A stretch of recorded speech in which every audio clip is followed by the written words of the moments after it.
இலக்கண தகவல்கள். இலக்கு ப்ளஸ் அனம். இலக்கணம் என்றால் குறிக்கோள். அவை அனம் என்றால் உயர்ந்தது என்று பொருள். எனவே மொழியின் உயர்ந்த குறிக்கோளை கூறுவது இலக்கணமாகும். தொல்காப்பியம் நம்ம பார்க்க போகிறது. இப்போ தொல்காப்பியம் பார்க்க போகிறோம். தொல்காப்பியம் ஏன் பெயர் காரணம் வந்துச்சு அப்படிங்கிறது தான் 4 காரணம் சொல்கிறாங்க. ஒன்று இயற்பெயர், இன்னொன்று தொன்மையான காப்பிய குடியில் பிறந்தவர், பழங்காப்பியக்குடி என்ற ஊரில் பிறந்தவர், தொல்காப்பியம் என்னும் நூலை இயற்றியதால் பெற்ற காரண பெயர். இந்த 4 காரணங்களை சொல்கிறாங்க. ஒன்று இயற்பெயர், தொன்மையான காப்பியக்குடியில் பிறந்தவர், பழங்காப்பியக்குடி என்ற ஊரில் பிறந்தவர், தொல்காப்பியம் என்னும் நூலை இயற்றியதால் பெற்ற காரண பெயர் அப்படின்னு சொல்கிறாங்க. ஒல்கா பெரும்புகள் தொல்காப்பியர் எனவும், ஒல்கா புலமை தொல்காப்பியன் எனவும் சிறப்பிக்கப்படுபவர். அகத்திய மாணவர் 12 ஒருவர் என்பர். தொல்காப்பியத்தின் முதல் நூல் அகத்தியம் என்றும் சிலர் கூறுவர். இன்று தமிழில் உள்ள நூல்களிலே மிக பழமையானதும் சிறப்புடையதும் முழுமையாக கிடைத்ததுமான இலக்கண நூல் இயேசு கிறிஸ்து பிறப்பதற்கு முன்பு தோன்றிய தமிழ் இலக்கண நூல் என்றும் சொல்கிறாங்க. தொல்காப்பியத்திற்கு சிறப்பு பாயிரம் பாடியவர் பனம்பாரனார். பனம்பாரனார் தொல்காப்பிய ஒரு சாலை மாணாக்கர். பனம்பாரனாரும் தொல்காப்பியரும் ஒரு சாலை மாணாக்கர் என்று சொல்கிறாங்க.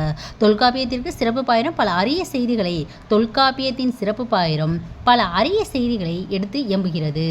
சிறப்பு பாயிரம் பாடல் வருமாறு: வடவேங்கடம் தென்குமரி ஆயிடை தமிழ் கூறும் நல் உலகத்து வழக்கும் செய்யிலும் ஆயிரு முதலின் எழுத்தும் சொல்லும் பொருளும் நாடி செந்தமிழ் இயற்கை சிவனிய நிலத்தோடு முந்து நூல் கண்டு முறைப்பட எண்ணி புலம் தொகுத்தோனை போக்கரு பணுவல் நிலந்தரு திருவின் பாண்டியன் அவைத்து அரங்கரை திருவின் பாண்டியன் அவைத்து அரங்கரை நாவின் நான்மறை முற்றிய ஆதங்கோட்டு ஆசாருக்கு அருள்தவம் தெரிந்து மயங்கா மரபின் எழுத்துமுறை காட்டி மல்கு நீர் வரைப்பின் 5 நிறைந்தவன், மல்கு நீர் வரைப்பின் 5 நிறைந்த தொல்காப்பியன் என தன் பெயர் தோற்றி பல்புகள் நிறைந்த படிமையோனே. மொழிக்கும் இலக்கியத்திற்கும் ஒரு சேர இலக்கணம் கூறும் நூல் எது அப்படின்னா தொல்காப்பியம் தான். மொழிக்கும் இலக்கியத்திற்கும் ஒரு சேர இலக்கணம் கூறும் நூல். எழுத்து தமிழுக்கும் பேச்சு வழக்கிற்கும் இலக்கணம் கூறும் நூல். எழுத்து தமிழுக்கும் பேச்சு வழக்கிற்கும் இலக்கணம் கூறும் நூல் தொல்காப்பியம். நூல் அமைப்பு அப்படின்னு பார்த்தோம்னா அதிகாரம் 3 எழுத்து சொல் பொருள். இயல் 27. அதிகாரத்திற்கு 9 இயல். நூற்பா 1610. எழுத்ததிகாரம் நூற்பா 483. நுண்மரபு முதல் குற்றியலுகர புணரியல் வரை 9 இயல். சொல்லதிகாரம் நூற்பா 463. கிளவியாக்கம் முதல் எச்சவியல் வரை 9 இயல். பொருளதிகாரம் நூற்பா 664. அகத்திணை இயல் முதல் மரபியல் வரை 9 இயல். வாழ்க்கைக்கு இலக்கணம் கூறும் பகுதி பொருளதிகாரம். தமிழுக்கே உரிய சிறப்பிலக்கணம் பொருள் இலக்கணம். தமிழுக்கே உரிய சிறப்பிலக்கணம் எது அப்படின்னா பொருள் இலக்கணம். இப்போ எழுத்ததிகாரம் நூற்பா 483, சொல்லதிகார நூற்பா 463, பொருளதிகார நூற்பா 664. எழுத்தின் பெயர் வடிவம் எண்ணிக்கை பற்றி கூறும் இயல் நூல் மரபு. எழுத்தின் பெயர் வடிவம் எண்ணிக்கை பற்றி கூறும் இயல் நூல் மரபு. எழுத்துக்களின் ஒலிப்பு முறை பற்றி கூறுவது பிறப்பியல். குற்றியலுகர சொற்களின் புணர்ச்சி பற்றி கூறுவது குற்றியலுகர புணரியல். குற்றியலுகர புணர்ச்சிக்கு தனி இயல் கண்டவர் தொல்காப்பியர். முக்கியமானது, குற்றியலுகர புணர்ச்சிக்கு தனி இயல் கண்டவர் யார் அப்படின்னு கேட்டால் தொல்காப்பியர் தான். சொற்றொடர் பற்றி பொது கருத்துக்களை கூறுவது கிளவியாக்கம். வேற்றுமை, மயக்கம், விழிமரபு ஆகியவற்றுக்கும் தனித்தனி இயல் கண்டவர் தொல்காப்பியர். உயிர்களின் பாகுபாடு, நூல்வகை, உரைகள், வர்ண பாகுபாடு. உயிர்களின் பாகுபாடு, நூல்வகை, உரைகள், வர்ண பாகுபாடு பற்றி கூறுவது மரபியல்.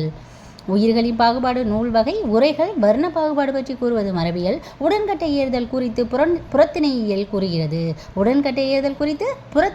கூறுகிறது. தொல்காப்பியத்தில் அணியியல் என்ற ஒன்று தனியாக இல்லை. அது பொருளதிகாரத்தில் அடக்கி கூறப்பட்டுள்ளது. அணி இலக்கணம் தனியாக இல்லை என்றாலும் அது பற்றி கூறும் பகுதி ஓமவியல்.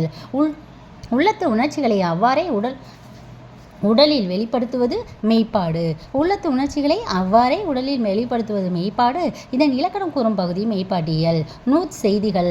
இந்த தொல்காப்பிய நூல் செய்திகள்.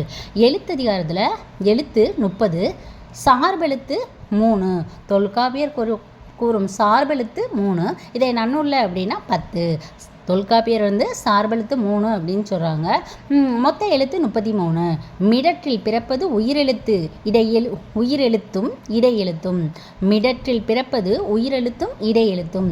உரத்தில், அதாவது மார்பு, உரத்தில் பிறப்பது வல்லெழுத்து. மூக்கில் பிறப்பது மெல்லெழுத்து. முதல் நா அடிநாக்கு. முதல் நா அப்படின்னா அடிநாக்கு. முதல் நா முதல் அன்னத்துடன் சேர பிறகும் எழுத்துக்கள் க ஞ. சகர ஞகரம் இடைநா அன்னம். டகர நகரம் நுனினா அன்னம். இதழ் இயைந்து பிறக்கும் பகாரம் மகாரம். பல்லிதழ் ஈய வகாரம் பிறக்கும். கரம் காரம் கான் மூன்றும் எழுத்து சாரிகை. கரம் காரம் கான் மூன்றும் எழுத்து சாரிகை. ஆ இ உ மூன்றும் சுற்றெழுத்து. ஆ ஏ ஓ இவை வினா எழுத்து. யா ஏ சொல்லின் முதலில் வினாவாக வரும். ஆ ஓ சொல்லின் இறுதியில் வினாவாக வரும். ஏ இரண்டிடத்தும் வினாவாக வரும் என்று வகைப்படுத்தியவர் நன்னூலார். இதனை வகைப்படுத்தியவர்கள் நன்னூலார் அப்படிங்கிறாங்க.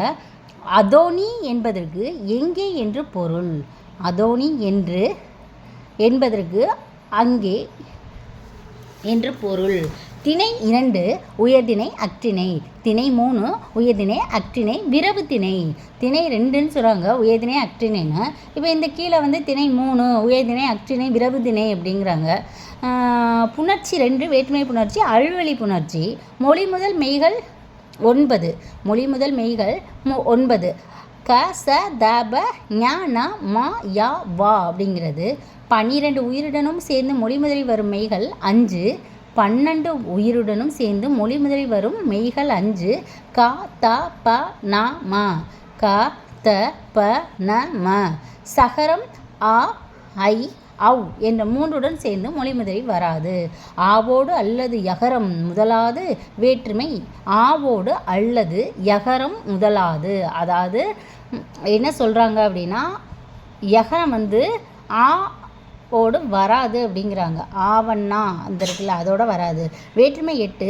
முதல் வேற்றுமைக்கு எழுவாய் வேற்றுமை என்று பெயர். இரண்டாம் வேற்றுமைக்கு சேபடு பொருள் வேற்றுமை என்று பெயர். மூன்றாம் வேற்றுமைக்கு கருவி வேற்றுமை என்று பெயர். நான்காம் வேற்றுமைக்கு கொடை வேற்றுமை என்று பெயர். ஐந்தாம் வேற்றுமைக்கு நீங்கள் வேற்றுமை என்று பெயர். ஆறாம் வேற்றுமைக்கு உடைமை வேற்றுமை என்று பெயர். ஏழாம் வேற்றுமைக்கு இடம் காலம் வேற்றுமை என்று பெயர். எட்டாம் வேற்றுமைக்கு விழி வேற்றுமை என்று பெயர். பெயரே ஐ ஒடு கூ இன்னது கண் விழி என 8 அப்படின்னு சொல்கிறாங்க.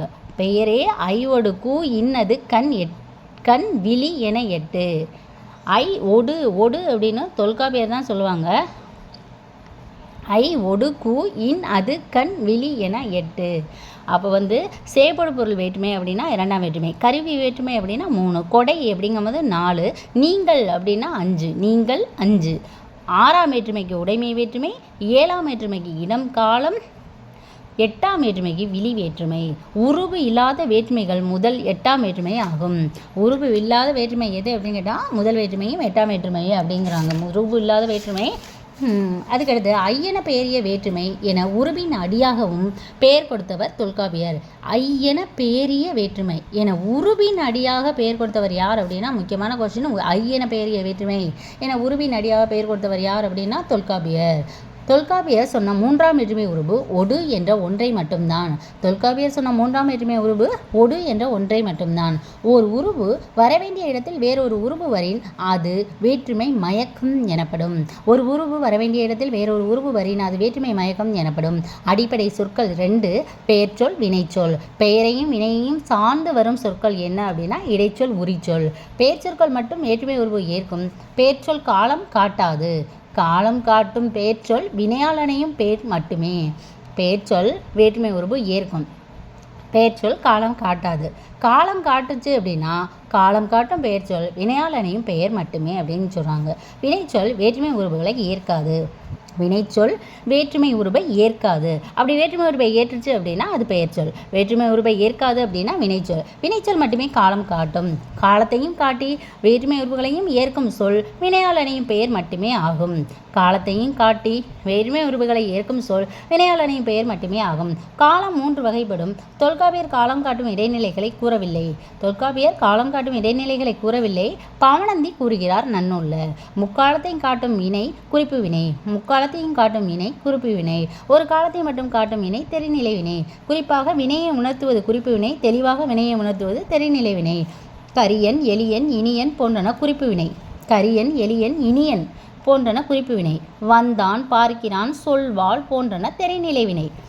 செங்கால் நாரை என்பது டேஸ் வண்ணச் சினைச்சொல். செங்கால் நாரை என்பது வண்ணச் சினைச்சொல். கரியன் எளியன் இனியன் அப்படிங்கிறது குறிப்பு வினை. வந்தான் பார்க்கினான் சொல்வான் போன்றன தெரிநிலை வினை. செங்கால் நாரை என்பது வண்ணச் சினைச்சொல். இடை உரி சொற்கள் தனித்து இயங்காது. இடைச்சொற்கள் தம் பொருளை பெயருக்கும் வினைக்கும் அளித்து விடுவதால் இடைச்சொற்களுக்கு என தனித்த பொருள் இல்லை. இடைச்சொற்களுக்கு என்ற தனித்த பொருள் இல்லை. இடைச்சொற்களாக வருபவை மொத்தம் 8. இடைச்சொற்களாக வருபவை மொத்தம் 8. சாரியைகள், காலம் காட்டும் உருபு, பால் காட்டும் விகுதி, வேற்றுமை உருபு, உவம உருபு, அசைச்சொல், இசை நிறை சொற்கள், தத்தம் குறிப்பில் பொருள் செய்வன. இதில் ஒரு தப்பு இருக்குது. அந்த தொல்காப்பிய மூலப்புக்கில் 7ன்னு தான் பார்த்தேன். இது 8ன்னு சொல்கிறாரு. அது என்னன்னு கரெக்டாக பார்த்துட்டு சொல்கிறேன். உரிச்சொற்களுக்கு தனித்த பொருள் உண்டு என்றாலும் பெயர் வினையுடன் சேர்ந்தால் மட்டுமே இதன் பொருள்